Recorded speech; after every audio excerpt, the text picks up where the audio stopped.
So when it comes to the law, when you look from section 10 to section 19, it talks about what we call an assessment. When you finish building your house and you want to dwell in personally, no law is infringed on you.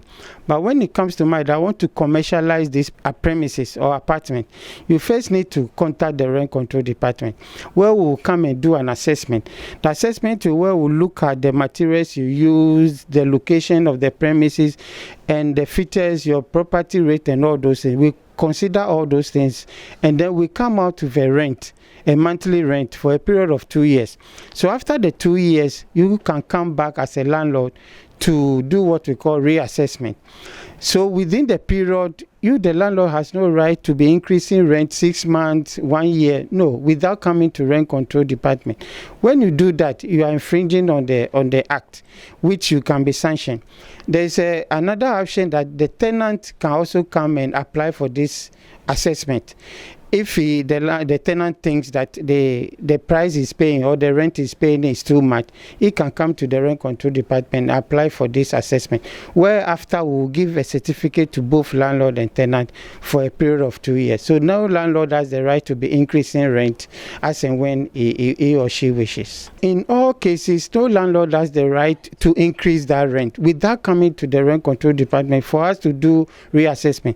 Just as I mentioned, within the 2 years, if, for instance, you started with just painting, and then within the 2 years you've turned into what we call tiles, definitely there's an improvement. So you can come and then apply for reassessment within the period. So we'll come and do the reassessment, and then within the period, with authority from rent control, we'll increase the rent for you. Then you can start charging your tenant. But without that, you just can't increase your rent. As a tenant, you have two options. When some business is taking you out somewhere else where you have to break your tenancy. So this is what we call subletting. The subletting is a situation where you, the tenant, has been given right by the law to give the premises to somebody else.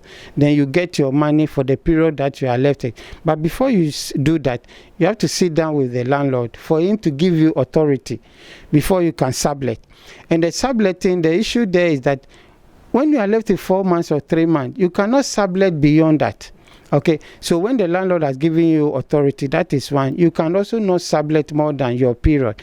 And then thirdly, when you are able to sublet and get your money, you have to get the details of the person you've brought in and then hand over to the landlord. Again, if the landlord has somebody to come and occupy the place, the landlord has the right to just not accept your proposal. And then in that case, then the landlord immediately has to get you your money. But if your money cannot be ready, the law mandates or gives the right to the tenant to sublet so that he or she can get his or her money.